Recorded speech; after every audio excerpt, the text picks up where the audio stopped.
ನಟ ರಿಷಬ್ ಶೆಟ್ಟಿಯವರು ಇತ್ತೀಚೆಗೆ ಮಂಗಳೂರಿನಲ್ಲಿ ಹರಕೆ ಕೋಲ ಮಾಡಿಸಿದ್ರು. ಕಾಂತಾರ ಚಾಪ್ಟರ್ 1 ಹಿಟ್ ಆದ ಬಳಿಕ ಅವರು ತಂಡದ ಜೊತೆ ಮಂಗಳೂರಿಗೆ ತೆರಳಿದ್ದರು. ಈ ವೇಳೆ ರಿಷಬ್ ಕಾಲ ಮೈ ಮೇಲೆ ದೈವಾರಾಧಕ ಮಲಗಿದ್ದು ಚರ್ಚೆಗೆ ಕಾರಣ ಆಗಿದೆ.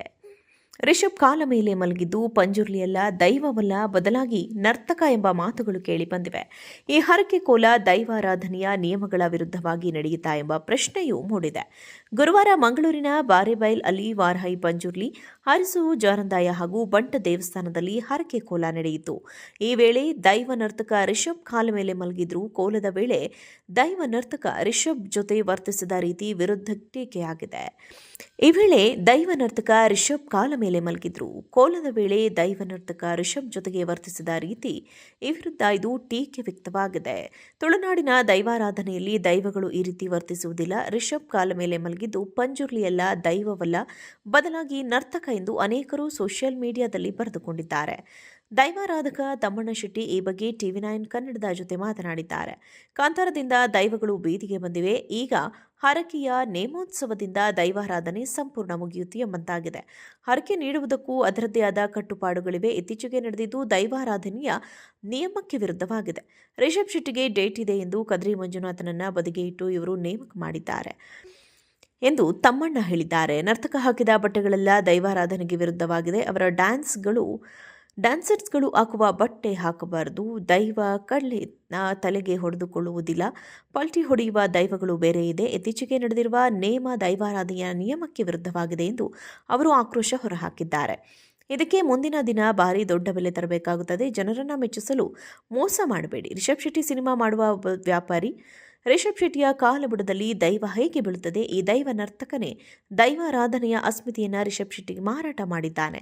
ದೈವಕ್ಕೂ ರಿಷಬ್ ಶೆಟ್ಟಿಗೂ ಏನು ಸಂಬಂಧ ಇದೆ? ಶರ್ಟ್ ಹಾಕಿದವರನ್ನ ಯಾವ ದೈವವೂ ಮುಟ್ಟಲ್ಲ. ಹೊರಳಾಡಿ ಬಕೆಟ್ ಹಿಡಿದು ಯಾರ ಜೊತೆಯೂ ಮಾತನಾಡುವುದಿಲ್ಲ ಎಂಬುದು ತಮ್ಮಣ್ಣ ಅವರ ಅಭಿಪ್ರಾಯ. 20 ವರ್ಷದಿಂದ ದೈವಾರಾಧನೆಯನ್ನ ವ್ಯಾಪಾರ ಮಾಡಿಯಾಗಿದೆ. ಜನ ನಂಬಿಕೆ ಕಳೆದುಕೊಳ್ತಾ ಇದ್ದಾರೆ. ಇದೆಲ್ಲ ದೈವ ಮೆಚ್ಚುವ ಕೆಲಸವಲ್ಲ.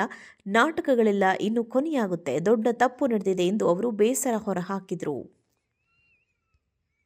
ನಟ ರಿಷಬ್ ಶೆಟ್ಟಿಯವರು ಇತ್ತೀಚೆಗೆ ಮಂಗಳೂರಿನಲ್ಲಿ ಹರಕೆ ಕೋಲ ಮಾಡಿಸಿದ್ರು. ಕಾಂತಾರ ಚಾಪ್ಟರ್ 1 ಹಿಟ್ ಆದ ಬಳಿಕ ಅವರು ತಂಡದ ಜೊತೆ ಮಂಗಳೂರಿಗೆ ತೆರಳಿದ್ದರು. ಈ ವೇಳೆ ರಿಷಬ್ ಕಾಲ ಮೈ ಮೇಲೆ ದೈವಾರಾಧಕ ಮಲಗಿದ್ದು ಚರ್ಚೆಗೆ ಕಾರಣ ಆಗಿದೆ. ರಿಷಬ್ ಕಾಲ ಮೇಲೆ ಮಲಗಿದ್ದು ಪಂಜುರ್ಲಿಯಲ್ಲ, ದೈವವಲ್ಲ, ಬದಲಾಗಿ ನರ್ತಕ ಎಂಬ ಮಾತುಗಳು ಕೇಳಿಬಂದಿವೆ. ಈ ಹರಕೆ ಕೋಲ ದೈವಾರಾಧನೆಯ ನಿಯಮಗಳ ವಿರುದ್ಧವಾಗಿ ನಡೆಯುತ್ತಾ ಎಂಬ ಪ್ರಶ್ನೆಯೂ ಮೂಡಿದೆ. ಗುರುವಾರ ಮಂಗಳೂರಿನ ಬಾರೆಬೈಲ್ ಅಲ್ಲಿ ವಾರ್ಹೈ ಪಂಜುರ್ಲಿ, ಹರಿಸು ಜಾರಂದಾಯ ಹಾಗೂ ಬಂಟ ದೇವಸ್ಥಾನದಲ್ಲಿ ಹರಕೆ ಕೋಲ ನಡೆಯಿತು. ಈ ವೇಳೆ ದೈವ ನರ್ತಕ ರಿಷಬ್ ಕಾಲ ಮೇಲೆ ಮಲಗಿದ್ರು. ಕೋಲದ ವೇಳೆ ದೈವ ನರ್ತಕ ರಿಷಬ್ ಜೊತೆ ವರ್ತಿಸಿದ ರೀತಿ ವಿರುದ್ಧ ಟೀಕೆಯಾಗಿದೆ.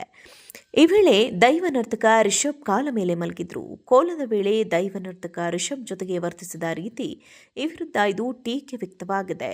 ತುಳುನಾಡಿನ ದೈವಾರಾಧನೆಯಲ್ಲಿ ದೈವಗಳು ಈ ರೀತಿ ವರ್ತಿಸುವುದಿಲ್ಲ. ರಿಷಬ್ ಕಾಲ ಮೇಲೆ ಮಲಗಿದ್ದು ಪಂಜುರ್ಲಿಯಲ್ಲ, ದೈವವಲ್ಲ, ಬದಲಾಗಿ ನರ್ತಕ ಎಂದು ಅನೇಕರು ಸೋಷಿಯಲ್ ಮೀಡಿಯಾದಲ್ಲಿ ಬರೆದುಕೊಂಡಿದ್ದಾರೆ.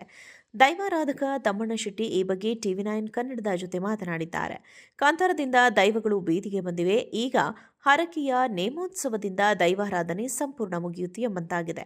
ಹರಕೆ ನೀಡುವುದಕ್ಕೂ ಅದರದ್ದೇ ಆದ ಕಟ್ಟುಪಾಡುಗಳಿವೆ. ಇತ್ತೀಚೆಗೆ ನಡೆದಿದ್ದು ದೈವಾರಾಧನೆಯ ನಿಯಮಕ್ಕೆ ವಿರುದ್ಧವಾಗಿದೆ. ರಿಷಬ್ ಶೆಟ್ಟಿಗೆ ಡೇಟ್ ಇದೆ ಎಂದು ಕದ್ರಿ ಮಂಜುನಾಥನನ್ನ ಬದಿಗೆ ಇಟ್ಟು ಇವರು ನೇಮಕ ಮಾಡಿದ್ದಾರೆ ಎಂದು ತಮ್ಮಣ್ಣ ಹೇಳಿದ್ದಾರೆ. ನರ್ತಕ ಹಾಕಿದ ಬಟ್ಟೆಗಳೆಲ್ಲ ದೈವಾರಾಧನೆಗೆ ವಿರುದ್ಧವಾಗಿದೆ. ಅವರ ಡ್ಯಾನ್ಸರ್ಸ್ಗಳು ಹಾಕುವ ಬಟ್ಟೆ ಹಾಕಬಾರದು. ದೈವ ಕಳ್ಳೆ ತಲೆಗೆ ಹೊಡೆದುಕೊಳ್ಳುವುದಿಲ್ಲ. ಪಲ್ಟಿ ಹೊಡೆಯುವ ದೈವಗಳು ಬೇರೆ ಇದೆ. ಇತ್ತೀಚೆಗೆ ನಡೆದಿರುವ ನೇಮ ದೈವಾರಾಧನೆಯ ನಿಯಮಕ್ಕೆ ವಿರುದ್ಧವಾಗಿದೆ ಎಂದು ಅವರು ಆಕ್ರೋಶ ಹೊರಹಾಕಿದ್ದಾರೆ. ಇದಕ್ಕೆ ಮುಂದಿನ ದಿನ ಭಾರಿ ದೊಡ್ಡ ಬೆಲೆ ತರಬೇಕಾಗುತ್ತದೆ. ಜನರನ್ನ ಮೆಚ್ಚಿಸಲು ಮೋಸ ಮಾಡಬೇಡಿ. ರಿಷಬ್ ಶೆಟ್ಟಿ ಸಿನಿಮಾ ಮಾಡುವ ವ್ಯಾಪಾರಿ. ರಿಷಬ್ ಶೆಟ್ಟಿಯ ಕಾಲಬುಡದಲ್ಲಿ ದೈವ ಹೇಗೆ ಬೀಳುತ್ತದೆ? ಈ ದೈವ ನರ್ತಕನೇ ದೈವಾರಾಧನೆಯ ಅಸ್ಮಿತೆಯನ್ನು ರಿಷಬ್ ಶೆಟ್ಟಿಗೆ ಮಾರಾಟ ಮಾಡಿದ್ದಾನೆ. ದೈವಕ್ಕೂ ರಿಷಬ್ ಶೆಟ್ಟಿಗೂ ಏನು ಸಂಬಂಧ ಇದೆ? ಶರ್ಟ್ ಹಾಕಿದವರನ್ನ ಯಾವ ದೈವವೂ ಮುಟ್ಟಲ್ಲ. ಹೊರಳಾಡಿ ಬಕೆಟ್ ಹಿಡಿದು ಯಾರ ಜೊತೆಯೂ ಮಾತನಾಡುವುದಿಲ್ಲ ಎಂಬುದು ತಮ್ಮಣ್ಣ ಅವರ ಅಭಿಪ್ರಾಯ. 20 ವರ್ಷದಿಂದ ದೈವಾರಾಧನೆಯನ್ನ ವ್ಯಾಪಾರ ಮಾಡಿಯಾಗಿದೆ. ಜನ ನಂಬಿಕೆ ಕಳೆದುಕೊಳ್ತಾ ಇದ್ದಾರೆ. ಇದೆಲ್ಲ ದೈವ ಮೆಚ್ಚುವ ಕೆಲಸವಲ್ಲ. ನಾಟಕಗಳೆಲ್ಲ ಇನ್ನು ಕೊನೆಯಾಗುತ್ತೆ. ದೊಡ್ಡ ತಪ್ಪು ನಡೆದಿದೆ ಎಂದು ಅವರು ಬೇಸರ ಹೊರಹಾಕಿದರು.